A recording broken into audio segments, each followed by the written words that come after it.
اور $1 بلین کا جو اکاؤنٹ ہے اس کا ذکر ہو رہا ہے، وہ ایک الگ کہانی ہے. تو ان دونوں کہانیوں کو الگ الگ اگر ہمیں انویسٹیگیٹ کرنے جائیں، جو کہ میرے خیال میں کرنا چاہیے، تو بہت کچھ نکلے گا اور بہت سارے لوگ ہیں ان کے چہروں پہ جو ماسک ہیں وہ اتریں گے. بٹ فاضل صاحب، why are you creating the division where you do? مطلب کہ آپ کیوں کہہ رہے ہیں کہ یہ دو کہانیاں، اور آپ کیوں اس کو 2016 کو استعمال کر رہے ہیں you know as the break of point? بالکل صحیح ہے. یہ کیوں آپ نے میں نے صرف اس لیے کیا ہے کیونکہ یہ ایک تو ہمارے پاس لیگل ججمنٹ آ گئی، یعنی ایوارڈ، ججمنٹ اسے نہیں کہتے، اسے ایوارڈ کہتے ہیں. یہ اس ایوارڈ میں اب یہ لیگل ڈاکیومنٹ ہے، اور اس لیگل ڈاکیومنٹ کی بنیاد پہ پاکستان نے $28 ملین پچھلے مہینے ان کو موسوی صاحب کو براڈ شیٹ کو دے دیے. وہ جو 28 ملین دیے ہیں وہ اس ڈاکیومنٹ کی بنیاد پر ہیں. تو ایک تو وہ ججمنٹ جو ہے، ایوارڈ جسے کہتے ہیں، یہ جو جج ایوارڈ ہے یہ اب ایک لیگل ایشو ہے. لیگل، اس کے اندر جو کچھ لکھا ہوا ہے اس کی اب ایک لیگل ویلیو ہے. اس کے بعد جو کچھ ہوا ہے وہ ابھی زبانی کلامی چل رہا ہے. موسوی نے یہ کہہ دیا، اس نے یہ کہہ دیا، شہزاد اکبر نے یہ کہہ دیا، وہ اب زبانی کلامی چل رہا ہے. تو اس لیے میں ان کو دو الگ ڈیوائڈ کر رہا ہوں. صحیح. But do you really think کہ جو اس میں یہ موسوی صاحب جو باتیں کر رہے ہیں، again keeping in mind the history, جیسے آپ کی یہ ایک دکھ بھری داستان ہے، کیونکہ احتساب کی داستان پاکستان میں اول تو ہمیشہ دکھ بھری رہی ہے، اور اس میں جنرلی نو بڈی comes out looking good. So especially جب اس طرح کی بات ہوتی ہے کہ آپ دیکھیں، میں یہ اس کانٹیکس میں بات کر رہی ہوں کہ جب بھی اس طرح کی جو کمپنیز ہوتی ہیں یا اس طرح کے جو کردار ہوتے ہیں جو آ کے آپ کو کہہ رہے ہیں کہ ہم پیسے ڈھونڈ دیں گے آپ کو یا آئیڈینٹیفائی کر دیں گے، تو وہ بھی کوئی خاص، ہم یہ نہیں کہہ سکتے کہ بہت کوئی کریڈیبل لوگ ہوتے ہیں.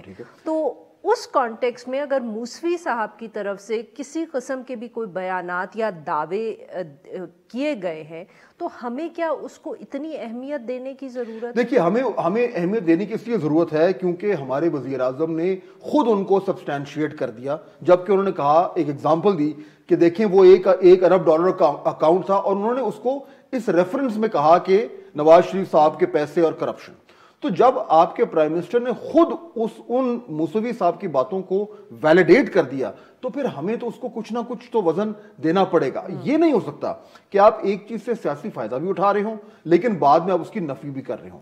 یعنی کہ یہ جو براڈ شیٹ کی یہ جو ایوارڈ آیا ہے، اس میں بھی آپ دیکھیے کہ ایک طرف پی ٹی آئی کی گورنمنٹ کہہ رہی ہے کہ دیکھیں جی، یہ جو اس میں جو نواز شریف صاحب کی فیملی کی جو پراپرٹیز ہیں یہ ثابت کرتی ہیں کہ انہوں نے کتنی کرپشن کی. ایک طرف وہ یہ جیسے آپ نے خود لکھا ہے کہ وہ تو جے آئی ٹی کو کوٹ کر رہے ہیں، تو ان صاحب نے تو کچھ نہیں بتایا. اب یہی تو معاملہ ہے کہ اس میں بالکل کلیئر لکھا ہوا ہے کہ اس ایوارڈ میں یہ جو انٹرنیشنل آربیٹریٹر ہیں یا ان کے ایکسپرٹس ہیں جن کے بارے میں یہ گورنمنٹ کہہ رہی ہے کہ جی انہوں نے انڈیپینڈنٹلی کوئی نئی انکشافات کیے ہیں، وہ ایکچولی بات غلط ہے. اور مجھے افسوس ہو رہا ہے کہ ہمارے سینئر لوگ اس طریقے سے غلط بات کریں. اصل بات یہ ہے کہ وہ ان ایکسپرٹس نے وہ جی آئی ٹی کی رپورٹ لی، اور اس رپورٹ میں جتنی پراپرٹیز لکھی ہوئی تھیں ان کو انہوں نے ان کے اوپر ایک مانیٹائزڈ ویلیو ڈالی، اور اس کی بنیاد پہ انہوں نے ایوارڈ جو ہے وہ دے دیا. یعنی کہ اس جے آئی ٹی کے ڈاکیومنٹ کی بنیاد پہ پاکستان کی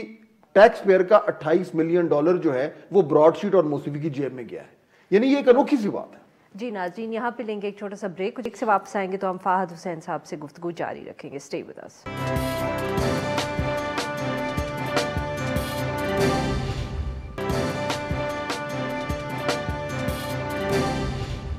ویلکم بیک ناظرین. ہم گفتگو کر رہے ہیں فہد حسین صاحب سے، اور ہم ان سے بات کر رہے ہیں جو یہ براڈ شیٹ کا سارا معاملہ ہے اور اس کے اندر اب تک کیا ہوا ہے.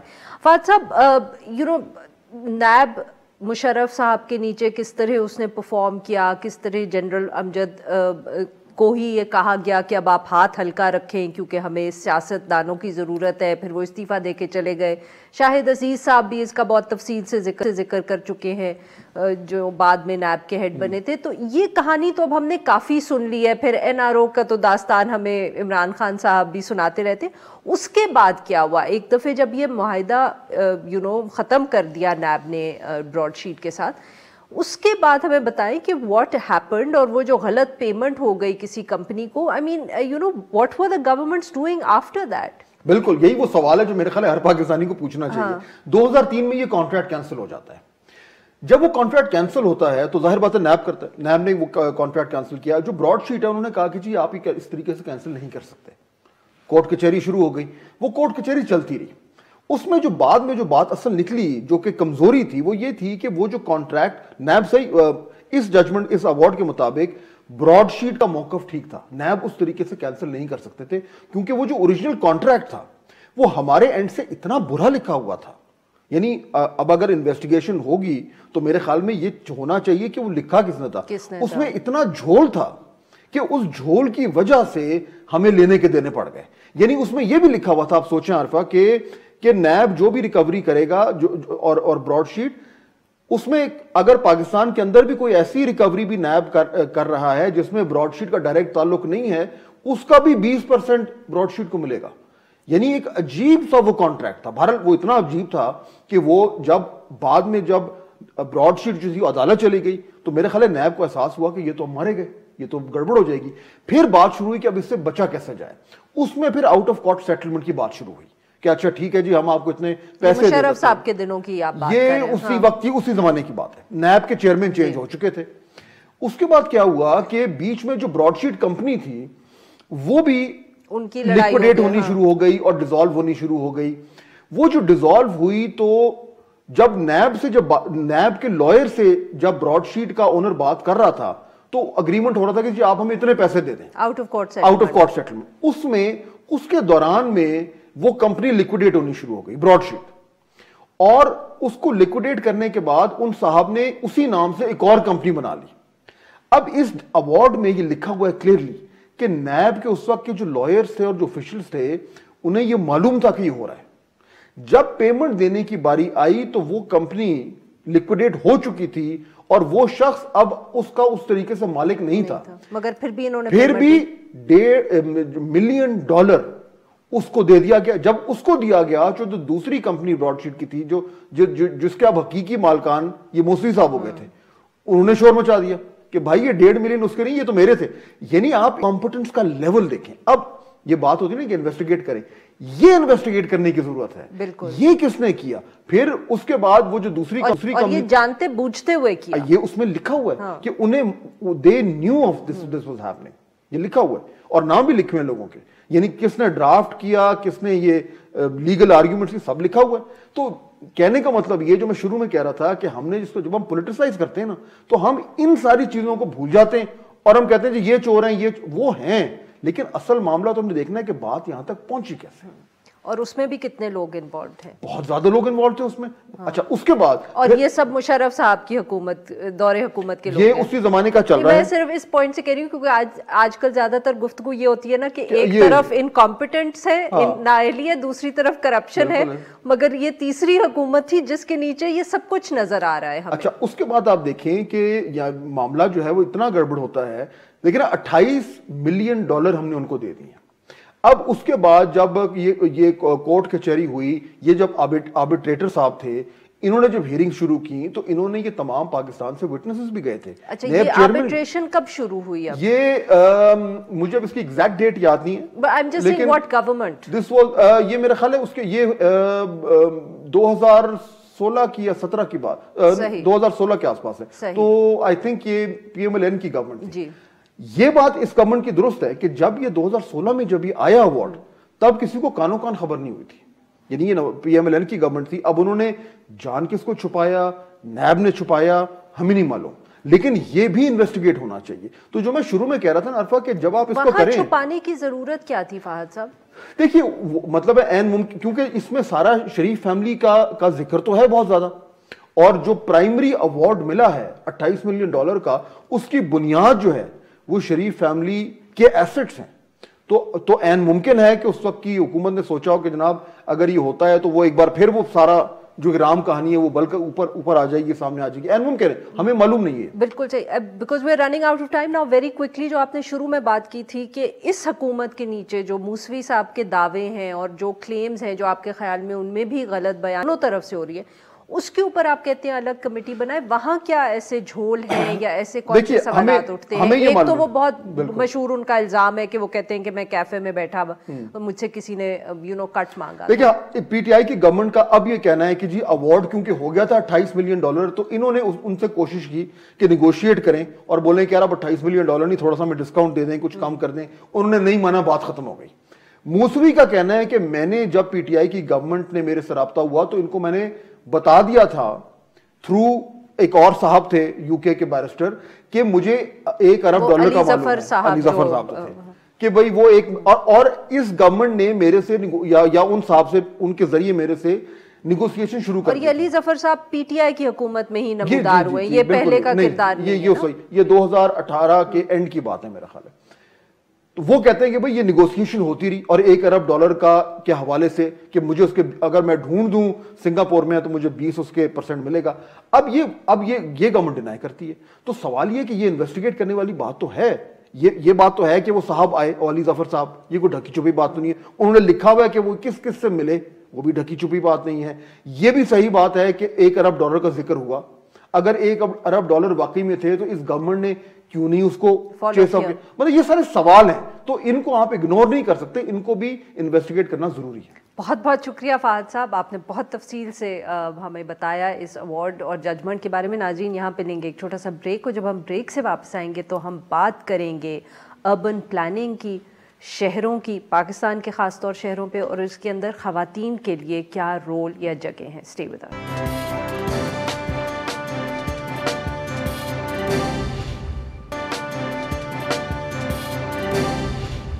Welcome back. پروگرام کے اس حصے میں ہم ذکر کریں گے ایک ایسے موضوع کا جس کے اوپر میڈیا میں تو کیا جنرلی بھی بہت کم بات ہوتی ہے. پاکستانی خواتین کو زندگی کی مختلف شعبوں کے اندر درپیش جو مسائل ہیں ان کو اگر ہائی لائٹ کر بھی دیا جائے وقتاً فوقتاً تو بہت کم لوگ اس ایشو پہ بات کرتے ہیں کہ جو شہر ہیں اور ان کی پلاننگ کے حوالے سے جب پلاننگ کی جاتی ہے خاص طور پہ تو خواتین کے حوالے سے کیا کوئی انپٹ آتا ہے. جو خواتین ہیں ان کو بالکل نظر انداز کیا جاتا ہے جب ہم شہروں کی بات کرتے ہیں یا ہم یہ بات کرتے ہیں کہ شہروں کو آگے کیسے ڈیولپ کرنا چاہیے یا پلان کرنا چاہیے. اگر صرف وفاقی دارالحکومت اسلام آباد کی بات کر لی جائے تو ٹرانسپورٹ سسٹم ہو یا شہر کا انفراسٹرکچر، عوامی مقامات ہوں یا سیکیورٹی کے انتظامات، خواتین کے لیے موبلٹی اور سپیس جو ہے وہ خاصی کم نظر آتی ہے. پبلک ٹرانسپورٹ کے اندر بھی خواتین کے لیے نہ تو جگہ مخصوص کی گئی ہے اور نہ شہر کی سڑکوں پر چلتے پھرتے ہوئے وہ اپنے آپ کو محفوظ سمجھتی ہیں. اس حوالے سے گفتگو کرنے کے لیے آج ہمارے ساتھ موجود ہیں نوید افتخار صاحب جو ایک اربن پالیسی ایکسپرٹ ہے. ویلکم ٹو دا شو نوید صاحب. نوید صاحب، آپ آج کل اس ایشو کے اوپر ذرا کام کر رہے ہیں اور آپ اس کے اوپر کوشش کر رہے ہیں کہ کچھ پالیسی ایڈوائس بھی اکٹھی ہو اور اس کے اوپر بات بھی کی جائے.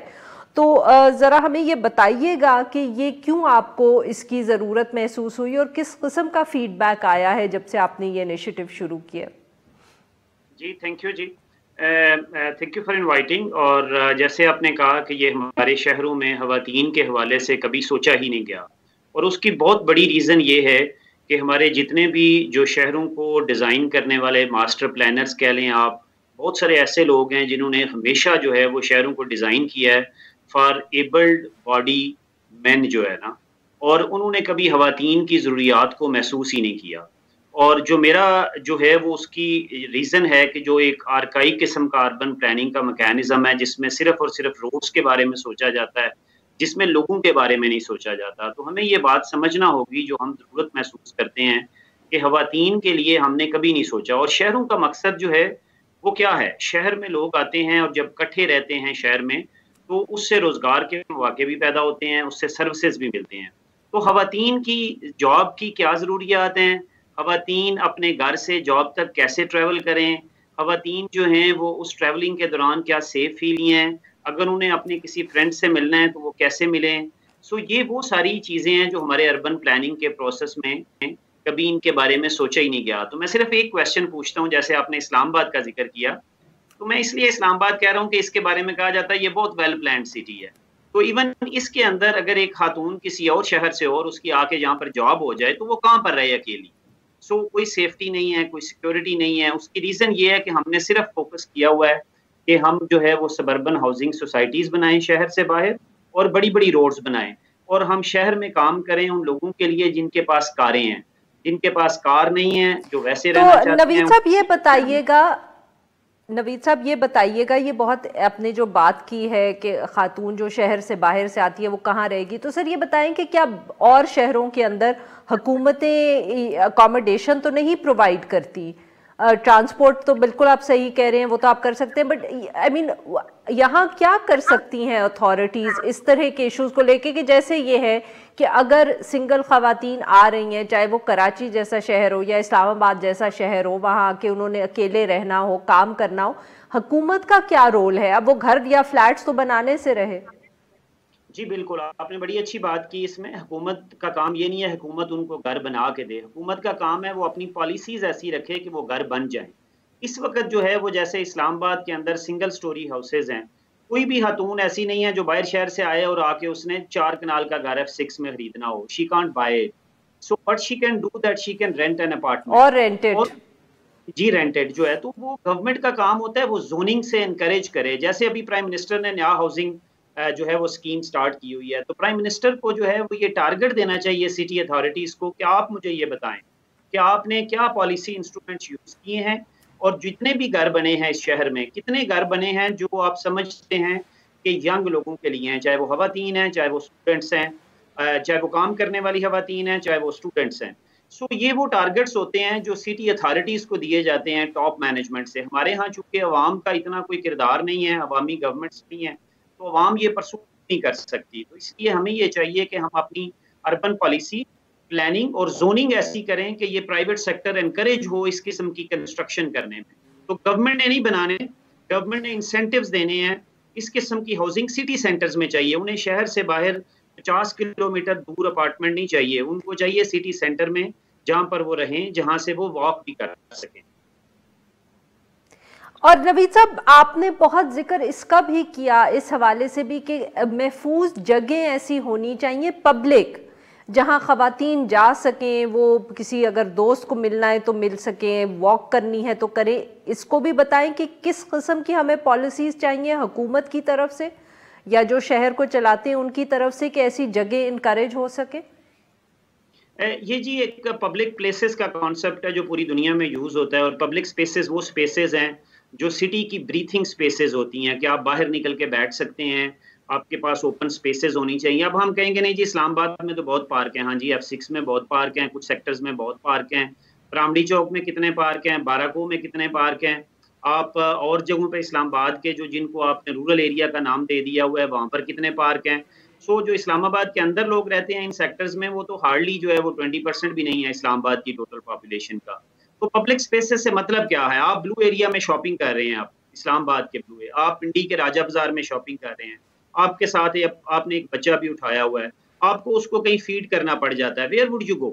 مطلب you have been in Raja Bazaar, you have been in Blue Area, کہ آپ کہاں بیٹھیں. سو ایسی کوئی سیف سپیسز نہیں ہے, بینچز نہیں ہیں, آپ واک کر رہے ہو, آپ تھک گئے ہو. میں نے خود دیکھا ہے خواتین کو ان ڈینس پلیسز کے اندر کہ وہ کونے خدروں میں لگ کے بیٹھی ہوتی ہیں, اور ان کو کوئی مناسب جگہ نہیں مل رہی ہوتی کہ جہاں اگر انہوں نے کسی کا ویٹ کرنا ہے, اپنے ہی کسی فیملی ممبر کا ویٹ کرنا ہے, اور وہ کہاں بیٹھ کے ویٹ کریں. تو this is the concept of public spaces کہ اس کی فنکشنالٹی بھی ہے. اور سیکنڈ جو ہے وہ ڈینس ایریاز میں اگر آپ بات کریں, جیسے پنڈی کے ہسٹورک ایریاز ہے, کووڈ-19 کے کیس میں ہم نے دیکھا لوگوں کے گھر تنگ ہیں. اب وہ باہر نکل کے کہاں, ساری اسپیس جو اسٹریٹس ہوتی تھی نا اصل میں وہ اسٹریٹس ہوتی تھی پبلک اسپیسز, وہ ہماری ساری اسٹریٹس اور روڈ جو ہیں وہ کارز نے آکیپائی کر لی ہوئی ہیں. سو ہمیں اپنی اسٹریٹس کو ریکلیم کرنا ہوگا, وہاں واکیبلٹی بھی چاہیے, وہاں پبلک اسپیسز بھی چاہیے. جیسے اسلام آباد کے اندر کسی بھی سٹی گورنمنٹ کا بجٹ ہے تو ایک بڑا حصہ بجٹ کا روڈز کے اوپر خرچ ہوتا ہے. ہمیں یہ اکاؤنٹیبل ٹھہرانا ہوگا سٹی گورنمنٹس کو کہ آپ بتائیں آپ نے خواتین کے لیے ہاؤسنگ کے لیے کیا کیا, آپ نے پبلک اسپیسز کہاں پر بنائی, آپ نے خواتین کی سیفٹی کیسی انشور کی. میں ابھی آپ سے شیئر کیا تھا, میرے کچھ اسٹوڈنٹس ہیں جو خواتین, ینگ خواتین, وہ جب شیئر کرتی ہیں اتنے ویژولز بنا کے اور وہ دکھاتی ہیں کہ the kind of harassment they face in our cities, and that is particularly related to our urban design issue, کہ ہم نے سٹیز کو سمجھا کہ یہ انجینئرز کے حوالے کر دیے جائیں. تو سٹیز جو ہیں وہ لوگوں کی زندگیوں کا مسئلہ ہے. تو جب لوگوں کی زندگیوں کا مسئلہ آئے گا تو ہمیں لوگوں سے بات کرنی ہوگی. It's not about designing a road. Cities جو ہیں از اباؤٹ بالکل صحیح سر. اہم چیز یہ ہے کہ لوگوں سے بات کر کے چیز بنانی پڑے گی. بہت بہت شکریہ نوید صاحب، آپ نے ہم سے بات کی. ناظرین یہاں پہ لیں گے ایک چھوٹا سا بریک، اور جب ہم بریک سے واپس آئیں گے تو ہم بات کریں گے نقیب اللہ محسود کے حوالے سے. اتنے سال گزرنے کے بعد ابھی تک کیس جو ہے وہ اختتام تک نہیں پہنچا. اسٹے ود اس.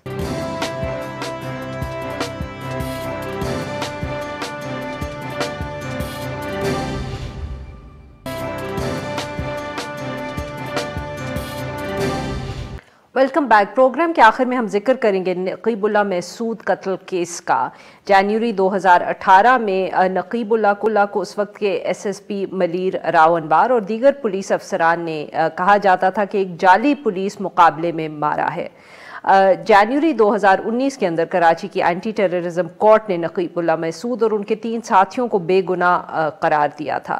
راؤ انوار صاحب کی اس وقت گرفتاری بھی سامنے آئی، مگر بعد میں وہ ضمانت پر رہا ہو گئے. 3 سال گزرنے کے باوجود اس کیس کے اندر کوئی خاص پیش رفت سامنے نہیں آئی، اور اب یہ کہا جا رہا ہے کہ جو اس کے اندر ملوث 5 پولیس افسران تھے وہ اپنے بیان سے ہی پیچھے ہٹ رہے ہیں. اس حوالے سے گفتگو کرنے کے لیے ہمارے ساتھ موجود ہیں جبران صاحب. یہ ایک انسانی حقوق رہنما ہے. ویلکم ٹو دا شو جبران صاحب. جی سر، یہ 3 سال گزر گئے. اس وقت تو لگتا تھا جب یہ سپریم کورٹ نے نوٹس لیا تھا اور کیس اتنی تیزی سے آگے بڑھا تھا کہ لگتا تھا کہ آج فیصلہ آیا یا کل. اب 3 سال گزر گئے ہیں اور کچھ پتہ نہیں چل رہا کہ ہوا کیا. السلام علیکم جی، بہت شکریہ مجھے بدو کرنے کا پروگرام میں. میں صرف آپ کے جو ناظرین ہیں ان کے لیے تھوڑی وضاحت کر دوں کہ اس کیس پہ میں تبصرہ کرتا ہوں وہ بطور نمائندہ لیگل ٹیم کرتا ہوں.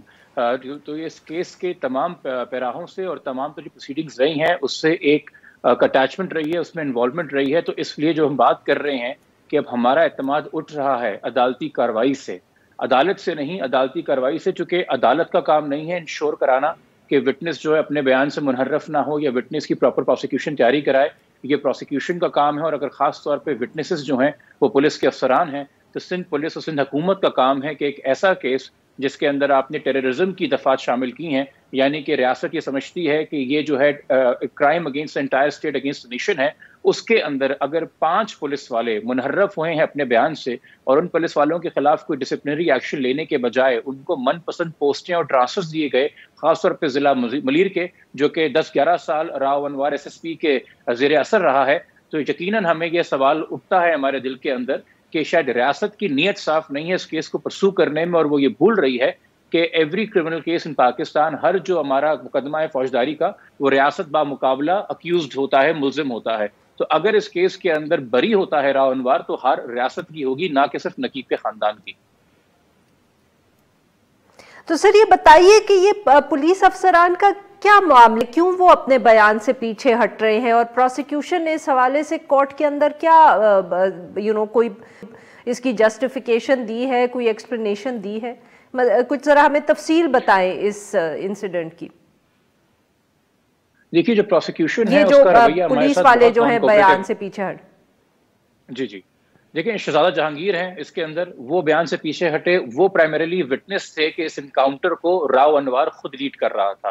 پھر محمد آصف ہیں، وہ وٹنس تھے کہ نقیب اللہ کے ساتھ حضرت علی اور قاسم جو اس کے 2 دوست تھے ان کو قید میں رکھا ہوا تھا اور یہ راؤ انوار کی نالج میں تھا. پھر زاہد اقبال، وہ میمو آف اریسٹ جو گرفتاری ڈالی گئی راؤ انوار کی، جو کہ ٹیکنیکل پوائنٹس کرمنل میٹر سے بڑے امپورٹنٹ ہوتے ہیں، تو جو فرد بنتی ہے کہ میں وٹنس اس بات پہ کہ گرفتاری پراپرلی ڈالی گئی ہے ایز پر پروسیجر، وہ اپنے بیان سے منحرف ہو گیا. پھر ارسلان اکبر ہیں جو کہ موقع معائنہ جس جگہ پہ جو انسیڈنٹ آف جو سین آف کرائم ہے اس کا جو وٹنس ہوتا ہے کہ پوائنٹیشن کے اوپر کہ یہاں پہ ہوا تھا کرائم، وہ اپنے بیان سے منحرف ہوا. اور محمد حنیف جو اس نے میمو بنایا تھا سی ڈی آر کا اور اپنی نگرانی میں سی ڈی آر لیا تھا، گو کہ وہ سی ڈی آر ایکسپرٹ نہیں ہے مگر سی ڈی آر کی رپورٹس کے حوالے سے اس نے مس گائیڈ کرنے کی کوشش کی کورٹ کو، یہ بتا کے کہ راؤ انوار کی لوکیشن اس کے اندر جہاں پہ انکاؤنٹر ہوا تھا وہاں پہ نظر نہیں آتی ریکارڈ کے مطابق، جو کہ غلط بات تھی. اور پروسیکیوشن کا رویہ یہ رہا ہے کہ گو کہ ہم یہاں پہ کمپلیننٹ کو ریپرزینٹ کر رہے ہیں جو مدعی ہیں نقیب کے والد مرحوم، اور ہم یہاں پہ پروسیکیوشن کو اسسٹ کرتے ہیں، مگر جب ہم نے پروسیکیوشن سے کہا کہ اگلی پیشی پہ جن وٹنسز کو آپ لا رہے ہیں ان کے نام دے دیجیے تاکہ ہم ان کو ان کے پرانے بیان دکھا سکیں اور ان کو دوبارہ سے تیاری کرا سکیں، چونکہ 3 سال کے عرصے میں انسان کی یادداشت بھی ایک قدرتی عمل کمزور ہو جاتی ہے، تو وہاں پہ پروسیکیوشن ہم سے کوآپریٹ نہیں کرتی تھی اور ہمیں نہیں بتایا جاتا تھا کہ اگلی پیشی کے اوپر کون سے وٹنسز آ رہے ہیں، اور ہمارے لیے ایلیمنٹ آف سرپرائز ہوتا تھا، جو کہ ایک عجیب سی بات تھی کہ ہمیں ایک طریقے سے انہوں نے رجسٹ کیا کہ ہم ان کو افیکٹولی اس کیس میں اسسٹ کر سکیں۔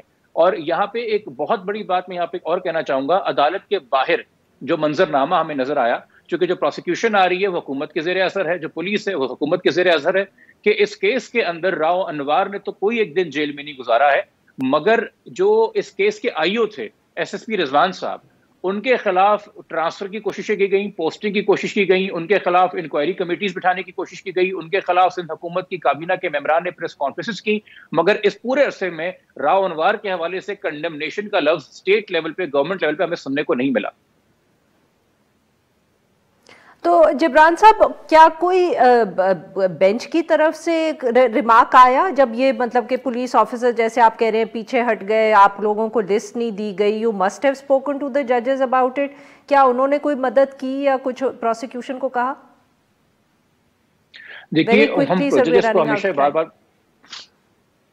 ہم ججز کو یہ بار بار ریکویسٹ کر سکتے چاہے ہیں، مگر بات اتنی سی کہ پروسیکیوشن جو ہے وہ لیڈ کرتی ہے پروسیکیوشن کو، وہ پابند نہیں ہے کہ وہ کس طرح سے لے کے چلے گی معاملات کو، اور ہم اس کو اسسٹ کرتے ہیں۔ ہم کوئی ایپلیکیشن پروسیکیوشن کی مرضی کے بغیر، کنسنٹ کے بغیر فائل بھی نہیں کر سکتے، کورٹ کے سامنے لے کے بھی نہیں آ سکتے، یہ ٹیکنیکل پروسیجرز ہوتے ہیں، مگر یہ تمام چیزیں اور تمام حقائق ہم کیس کے حوالے سے اس لیے سامنے ابھی رکھ رہے ہیں کہ اگر 3-4 ماہ بعد اگر راؤ انوار بری ہو گیا، یعنی کہ اس کو 444 جو انکاؤنٹر ہیں اس الزام سے بھی بری کرنے کی کوشش ہے اور پورا ایک کلین چٹ دینے کی کوشش ہے، تو ہم ابھی سے بتا رہے ہیں، عوام کی عدالت میں کیس رکھ رہے ہیں کہ ہمارا اس عدالتی کارروائی پہ بھروسہ نہیں ہے، اور سو موٹو کے تحت یہ کیس آگے بڑھا تھا، تو ہم سپریم کورٹ سے بھی درخواست کرتے ہیں کہ اس کے اوپر ذرا غور کرے، چونکہ وہ سو موٹو ابھی تک ڈسپوز آف نہیں ہوا ہے اور وہ ابھی بھی فنکشنل ہے ایک طریقے سے، کورٹ اس کی بھی سماعت کر سکتا ہے ان معاملات کی۔ بہت بہت شکریہ جبران صاحب، آپ نے ہم سے بات کی۔ ناظرین آج کے لیے بس اتنا ہی، we'll be back tomorrow at the same time.